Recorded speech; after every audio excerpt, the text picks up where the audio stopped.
The Amhara in Ethiopia, a revision of unpopular truths and incidents of history.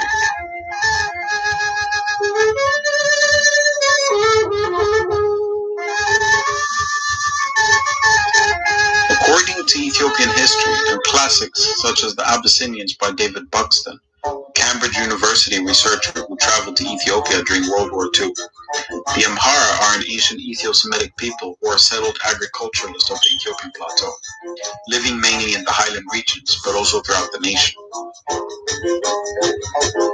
On page 27 of the Abyssinians, David Buxton relates that the Amhara, along with the other Abyssinians, are the ones who share the traditions of the Aksum kingdom. The Amhara have inhabited the plateau conventionally for 3,000 years. Amharic, the language of the Amhara, is the official language of Ethiopia. Amharic became the official language of the old Ethiopian Empire in the 13th century when Yukunno Amlak became emperor in 1270 AD and moved the capital to Tuglat in Shoa in today's alleged Amhara and Oromia region, which then was inhabited by the Amhara, as stated on the New International Encyclopedia, Volume 7, page 248. Aksum remained the city where the kings were crowned at the time, and Giz remained the language of books and of the church. Amharic is a South Semitic language either descended from Giz or related to Giz, as well as to the Ethio-Semitic languages, Arabic, Hebrew, and Aramaic. But according to Wolf Leslow, the late professor emeritus at UCLA, a scholar of Semitic languages and one of the foremost authorities on the study, and Dr. Girma Emeka, among the most closely related languages to Amharic and Giz is Akkadian, an ancient Near Eastern language which was spoken in Mesopotamia and modern-day Iraq and Syria 5,000 years ago.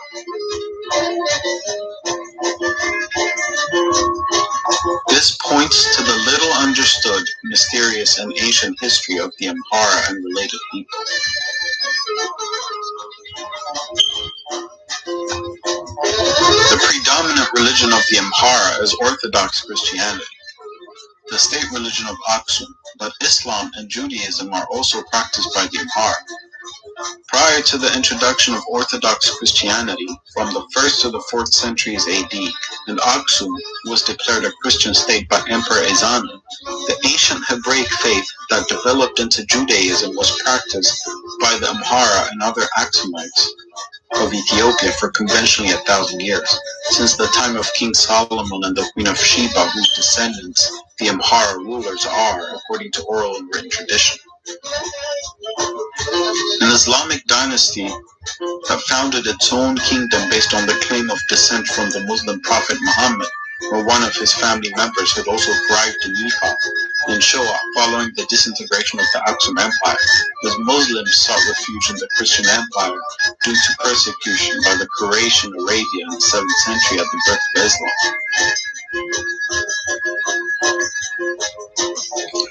After the 10th century fall of the Aksumite Empire, which was said to be among the 4 greatest empires of the globe in its heyday, including Persia, China, and Rome, by influential and renowned philosophers such as Manichaeus, the 3,500-year ascendancy of the Zagwe dynasty of the Ago, a people related to the Amhara, took place.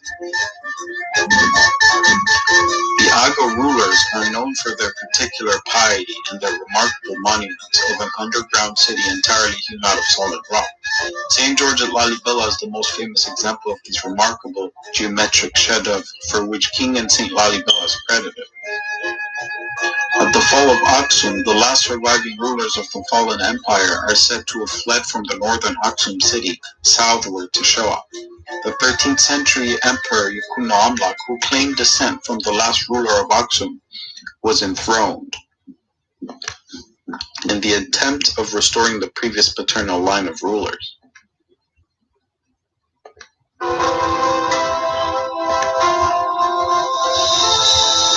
Yukunno Amlak and his successors became to be known as the Amhara emperors of Ethiopia.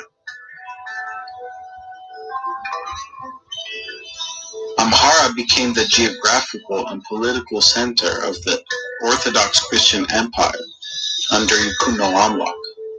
With the Amhara king's ascendancy came what is known as the golden era of Ethiopic or Giz literature. in the 13th and 14th centuries through the 16th century. Albert Gerard's African Language Literatures on page 8 reads that 1270, when Yukuno Amlak mounted the throne, is when the golden age of Giz literature began.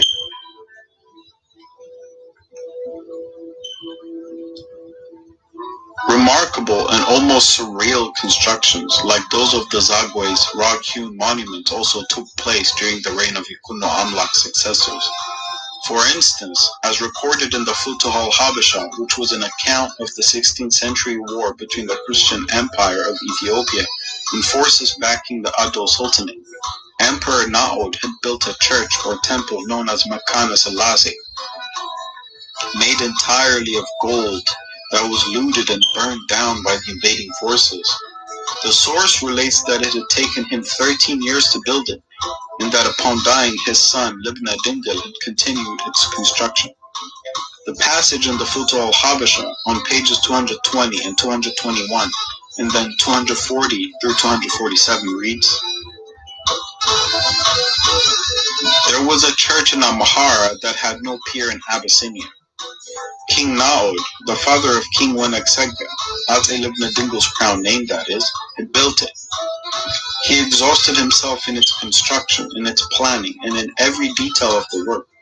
He adorned it with gold and spent 13 years in its construction. His son took over its construction after him. It was entirely plated in gold leaf. It blazed like a fire. The king named it Makana Selassie, the sepulchre of King Naod. Bin Admas, Bin Zerayagov is inside the church. Amhara has other churches in it that belong to earlier kings, but a construction like this church was not to be found." The recollection of their journey to Amhara, which is a region of flat arable land, standing crops, rivers, and copious rain of wheat and barley. In it are their scribes, their priests, and monks. It is also the residence of their kings, but the king does not reside there permanently. No king who reigns over Abyssinia can exercise his rule unless he has been enthroned in Amhara. They call the people there who serve the churches Debtara, which means in their language eloquent theologians. These are Christian people whom the king regards with beneficence and diffidence. Some of them become advisors to the king, while others are related to him by marriage. The imam asked all the Arabs who were with him, "Is there the like of this church, with its images and its gold, in Byzantium or in India or in any other place?" They replied, "We never saw or heard of its like in Byzantium or India or anywhere in the world." As said in Jean Dorés's Ethiopia on page 145, the plunderers also looted a book made of gold, and the royal insignia and treasure concealed at Gannatamaria, as well as crowns, diadems of ancient kings, ceremonial mantles, and daggers. They also found a number of tabots, altar tables representing the Ark of the Covenant, made of gold and that were so heavy that 5 men together were unable to carry them.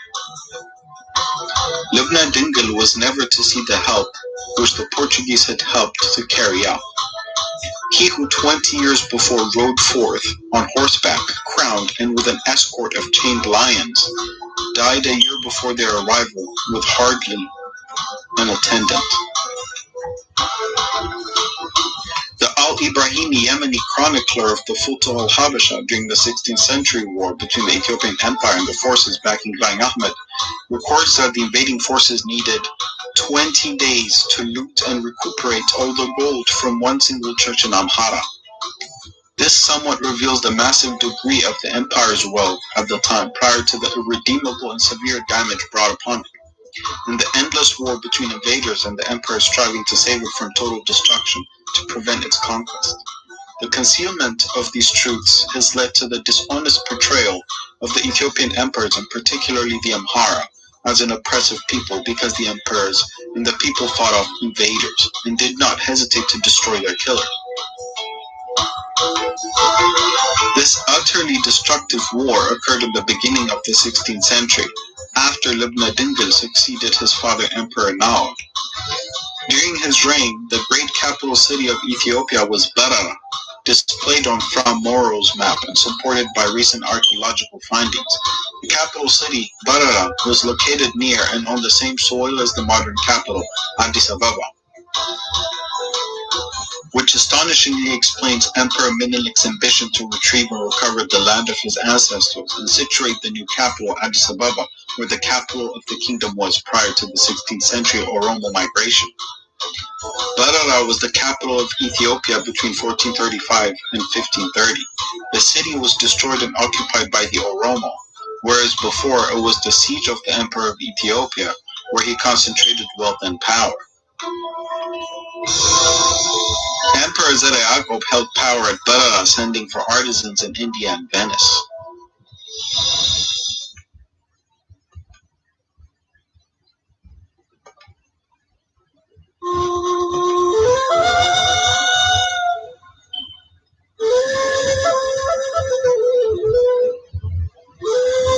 Emperor Zeta Yaqub's envoys were welcomed with full honor at a great church conciliar meeting in Florence in 1440, leading to his recognition as the legendary Prester John.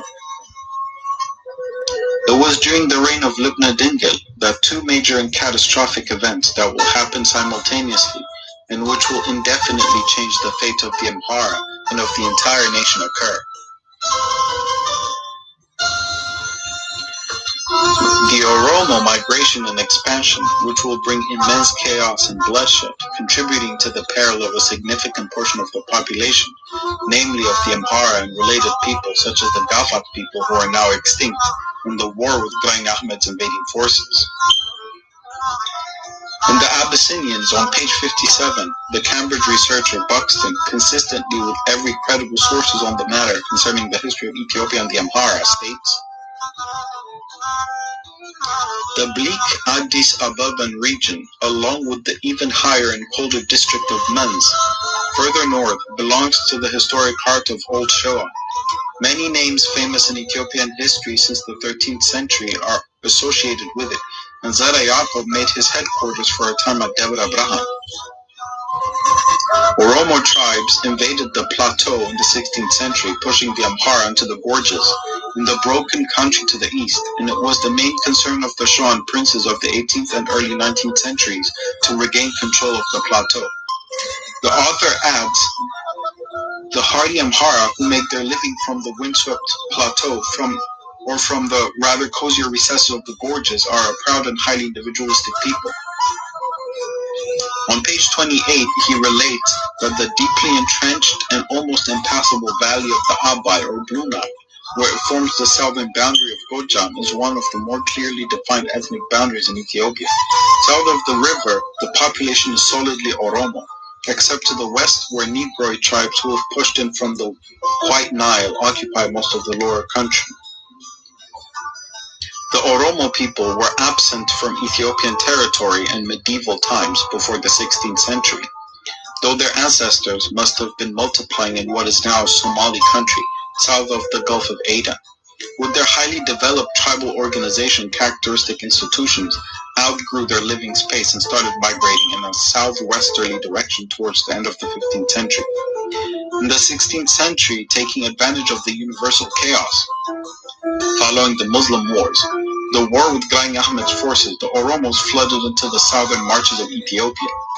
As a result of this wholesale immigration, and in spite of the ferocious resistance of various Ethiopian monarchs, the Oromo came to occupy a great part of the plateau as far north as Wallagga, Shoa, in the region of Hara. They also occupied with less difficulty large tracts of the intermediate levels, as for instance the escarpment region of Wallo, where they form a buffer community between the Amhara of the highlands and the Danakil of the desert.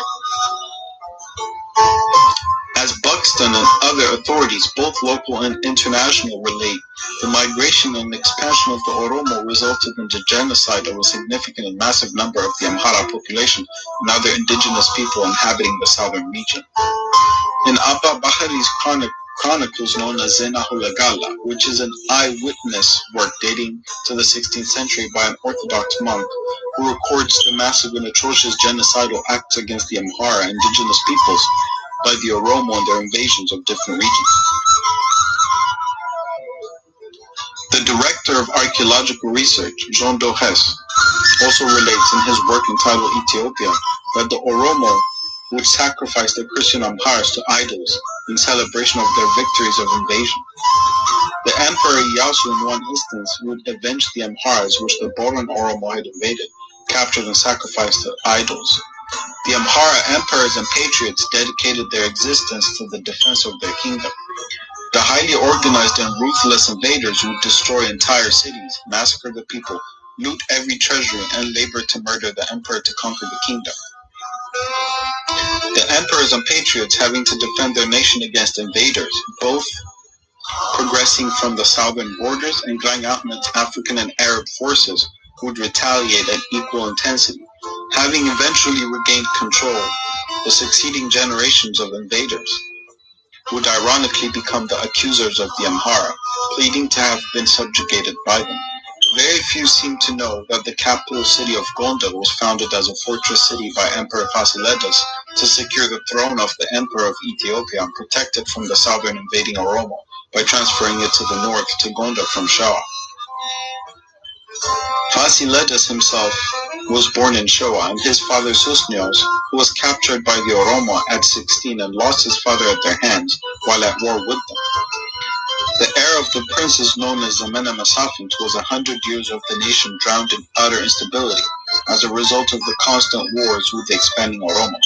It is indeed ironic that Amhara patriots are ever painted as subjugators, whereas it is they who have been pushed on their own land and their people who underwent an undiscussed genocide. At last, I will leave you with a quote by Emperor Livna Dingle.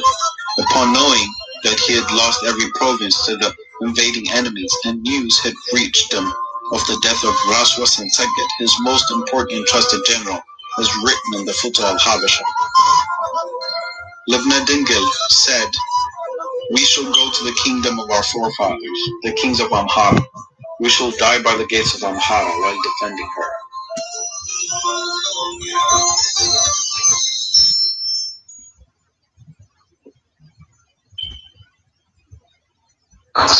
ከእንጅባራ ከተማ በስተ ሰሜን አቅጣጫ በእንዷ ቀበሌ የሚገኘው ዝርይ የሚባለው ተራራ እንደምትመለከቱት ከፍታው ቢያንስ ወደ 400 ሜትር ሊረዝም ይችላል። ይሄ ተራራ እንግዲህ ከማለዳው 4 ሰዓት ጀምሮ ነው ዙሪያውን መጨስ የጀመረው። ይሄ እንግዲህ አልፎ አልፎ የድምጽ የመጮህ ድምጽ እንሰማለን። የአለቱ የተፈረከሰ እንደሆነ ነው ለማረጋገጥ የቻልነው። እዚህ አካባቢ ያሉ ሰዎች የሚሉት ደግሞ ይሄ ተራራ የአንድ ትንቢት አለው ነው የሚባለው። ተራራው ከተቃጠለና እሳተ ገሞራው ከፈነዳ አካባቢው በውሃ ሊጥለቀለቅ ይችላል ነው የሚባል አባባል እንዳለ ነው ለማረጋገጥ የቻልነው። ከእንጅባራ ከተማ በ5 ኪሎ ሜትር ርቀት ላይ የሚገኘው ይህ ተራራ ዙሪያው በአለት የተሸፈነ ተራራ ሲሆን ህዳር 2 ቀን 2009 ዓ.ም ማለዳ ላይ ተራራው በእሳት ሲቃጠል ተስተውሏል። በተራራው አካባቢ የሚገኙ ነዋሪዎች እንደሚሉት ከሆነ ተራራው ውስጥ የተነሳው እሳተ ገሞራ ቀስ በቀስ እየተስፋ የተራራውን ዙሪያ እያዳረሰ ነው እስካሁን ድረስ የዘለቀው። የበተማው ቤተሰብ አስተዳደር ነዋሪዎች የዘር ያለማ ተራራን ጨምሮ በዙሪያቸው ሌሎች ከፍተኛ ተራሮች የሚገኙ ቢሆንም እስካሁን ድረስ ግን እንደዚህ አይነት ክስተት ተስተውሎ አያውቅም ይላሉ ነዋሪዎቹ። ዛሬ ጠዋት ያሳተባል ነው ከወገቡ ምትነስ በአናቱ ከወገቡ ሲነሳ ተነሶ ዝም ብሎ ነው የሚነግሩ ይቆጣል ወደ እና ምንድን ነው ምን ላደረግ ተንቁጣል አሁን ደስ ያለ ነገር እያየን ያለ ነው። እየተጣጠለ እየሸሸ ግማሹ የበረደ ነው እያለ ሲነሳ አገር ያለ ማለት አስተማቅ ማተላጭ ምንም ነገር የለም። ማን ነው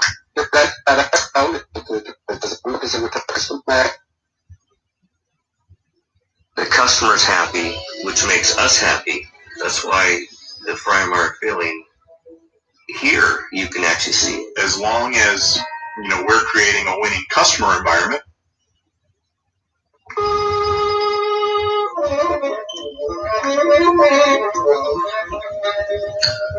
A history of the Amhara and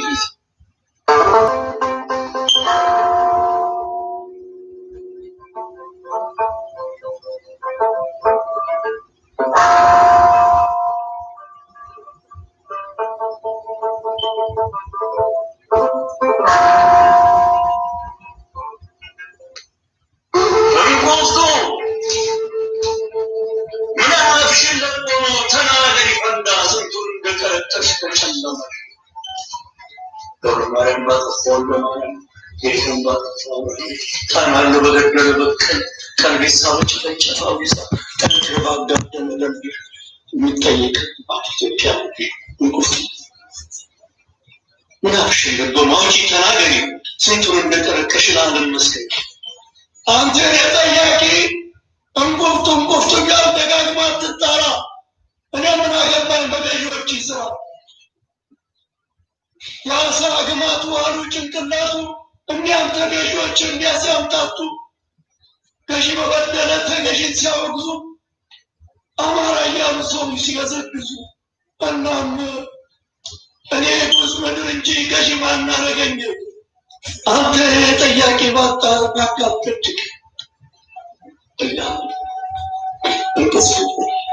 እኔ ያዘሙቶች የደርስ ይከተሉ ምን የተፈጥሮ ህግ ጥሰው ደሞ ሲያነሱ ምን አለ አንቺ ምድር አንቺ የተፈጥሮ ህግ ጥሰሽ አልቀበልም ብትይ ያን ትቆጫለ ማለት አፍሽ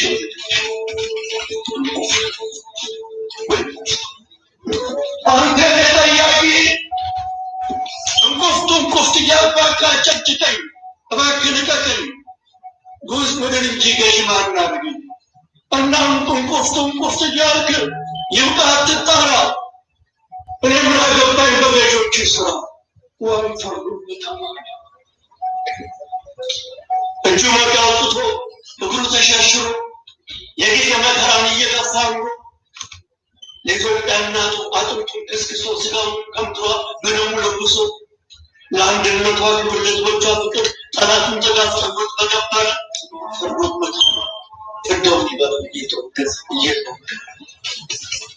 ፈርዶበት አማራ ኧረ ሀገር ያለ ኧረ ወገን ያለ ከታች እስከ ላይ ሰው በሰው ሲሸለት ዝም ይባላል አይኑን በሩኝ በፍጹም እምቢኝን እንጥራ መከራው ከፊት ነው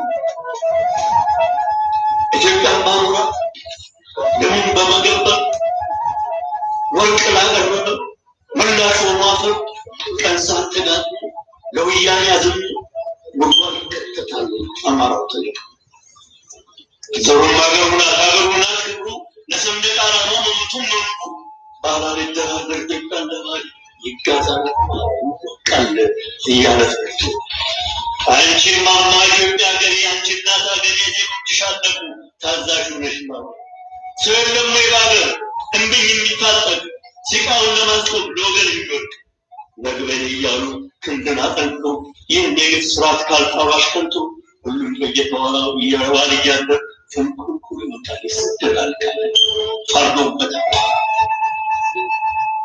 ምን አለስቶ ነው ጥቁር ድንጋይ ቀርቦ አፈር አለስልሶ ደግሞ በመብላት ይህን የሆን ወንጀሉ መልበሱ ውጥቱ ይሆን ስህተቱ ሀገርን ማለቱ ወገንን ማለቱ ፍንቅልቅሉ ጠፍቶ በቁም መሸለቱ ኧረ ሀገር ያለ ኧረ ገበን ያለ በኩሞል ተፈሶ ምድዋና ተቀያለ እምቢኝ በል የሀገር ሰው አዘሚቱ እምቢኝ በል ኦሮሞ እምቢኝ በል ኩናማ እምቢኝ በል ጉራጌ አፋር ሲዳማ እምቢኝ በል ኦጋዴ ሀረሪም ጋምቤላ እምቢኝ በል ሀዲያ እምቢኝ በል ትግራይ የባህል ጥቅም ይቃጠላል ሌሎችም ተነሱ እምቢኝን በቃሉ በአማራው ብቻ አይቆም በደልና ግፍ እናም እምቢኝ ይበል ሀገር አለኝናት ወያኔ ፋሽስት ነግሶበት መሬት አምላክስ ፈረስ በረድ ከሞልን ለቻይና ላረቡ ተሽቶ ሃይማኖቴናትን የካድሬ ስብስብ ከላይ ቁጭ ብሎበታል ስግብግብ ዲያስፖራው ሁለቱን በሶስቱ ሁሉም አስቀምጦበታል እናም መኖር ግድ እያለ በስሙኒ ውሻ አንተ ሰው ሳትሆን በነደሰ ውሻ እስከ መቼ ድረስ ትገዛ አንተ ሰው በቀኝ በላብሽ ዓለም መጽሐፍ ነው አንተም ጭቃቀለም ከእንግዲህ ዓለም ያሟጣ የለም ወዲህ ስሉ ወዲያ ስሉ ወዲህ ብለህ ካልጣልቃቸው እኒህ ወያኔዎች በዱቡም ያድጓል ነፍሰበላ ናቸው ልብ ራስ በሽማ ካልባቄላ አሽፎ ሲያወጡ አስከትሎ Week 2 is going to challenge you in different ways. In the post.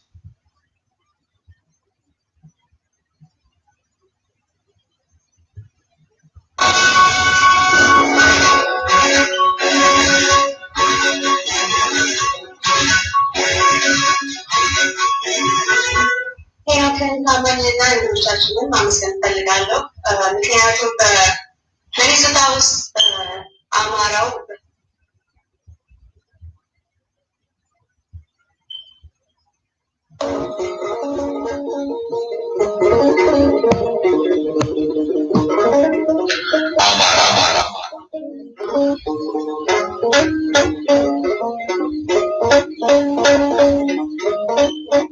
ማማ ኢትዮጵያ የምትታጣ ያለሽ በድንበሮች መሃል ታሪክ ትሰሪያለሽ።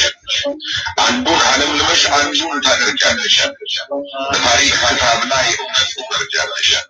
እስኪ ለአንድ አፍታ እድሉ ይሰጠው ይናገር ከዚህ ይናገር አብሮ አደግ የማይክደው ወዜ የማን እንደሆነ ሰለምት ጠገዴ ስሙን ቢቀይሩት ማንነት ለማጥፋት እውነት ይናገራል፣ ወንድ ይመሰክራል፣ ይናገራል ከዚህ አሁን ከወልቃይት ከጸለምት ጠገዴ ከአማራው አባቴ ከተከዜ ወዲህ የማየው ርስቴ እውነት ከደረቁ ከተከዜ ማዶ ሰልቶ የመጣ እውነትን የቀዳ ዘሩ የሰፋበት ወፍ ዘራሽ ነው።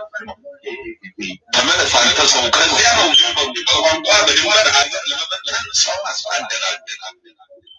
ስለኔ ለማወቅ ልብህ ከፈቀደ ተከዜ ጠይቀው ሰለምት አናግረው ይንገርህ ጠገዴ ከማን እንደሆነ የተጠራው ዘሬ ወልቃይት ጠገዴ ማንነቱ አማራ እንኳን የወንዝ ልጅ የሚያውቀው ቀርቶ የማያውቀው ሁሉ ጅብ ያውራ በጎንደር በጎጃም በሸዋ በወሎ በአማራ የመጣ በማንነታችን ያውም በወልቃይት በተምሳሌታችን በእነሱ የመጣ ይፈሳል ደማችን። ይገርማል በድንበሮች መሀል አንድ ዛፍ አንዱን ዓለም ሌላውን አድረው ከየት እንደሆነ የዘመናው ዘሬ ፈጣሪ ያወጣል ይናገራል። አሁን ትናንትና ድርቅ ጠንትባቸው የሚመሳሉተው ባስተናገርናቸው መሬቱን ከድንበር መሬታቸው አድርገው ህዝባችንን ሊያጠፉ ዘለልተኛ ጎራ ከትግሬ ነው ውዥንብር ሊፈቱ ላይ ታች የሚወጡ ደፋ ቀና ከበጎቼ መንጋ ተኩላዎችን አጅባቸው እኔ ዘሬ አማራ የራሴ የማልሰጥ የሰው የማያገኝ ኢትዮጵያን ከፊቴ ሁሌ የማይቀድም ከእናት ከአባቴ ከዘር ማንዘሮቼ በክፉ ወስጄ ያቆምኳትን ክብሬን አጥንትና ደሜን የከሰከስኩላት እንዴት በአንድ ጀንበር ያንተ ናት ልበላት? ይሁንስ ይብላ ጠለምት ጠገዴ ወልቃይት የኛ ናት። እኔ የአማራው ልጅ ድንበሬ ወዲህ ነው። ከተከዜ ምላሽ ካይጠየቅ ራስ ልምላገሜን እንጂ ድንከት የማያውቃት እናማ አንተ ሰው ይገባቸው ተውት። ታሪክ አትበርዙ ቦታ ስትገናቸው ብሎ ከገባቸው ታሪኬን የኋሊት ከማህደሬ ላይ ታገኙታላችሁ። ማህደር ብታጡ ለእማኝ የተሾመ ደሜን አትመርቁት። ከአማራ ነገር ገበዬ መሬት ታገኙታላችሁ። ካልሆነ ነገሩ መቀበል ካቃተው አምሮ አንጉላችሁ ሌላ ምንም አይደል። በጉራዴ ጋሻ አርሶን እንዳላችሁ በመሳሪያ ሰውየት አልሞ ተኩሶ ግራኝ የሚመጣ አንገትን በካራ በጥሶ የሚቀላ ጀግና ወንድ ካለ እንዳልሆን አርጋችሁ እኔን ማንነቴን መሬቴን ድንበሬን በሁለት አግራችሁ እድል ቢቀናችሁ ሀሳባችሁ ቢሰምር የአማራን መሬት ትወስዱታላችሁ። ጠለምት ጠገዴ የወልቃይት ሕዝብ ትወስዱታላችሁ። ይህ ሁሉ ሲሆን ግን የጀግናው አባት የቴዎድሮስ ደም ላይ የሚያራምድ ጉልበት አቅም ካገኛቸው የአባቴን ርስት ትወስዱታላችሁ።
ብዙ ዜጎች ሲገድል የሆነ ተጋረ በሚል የመንግስት አካል ነው።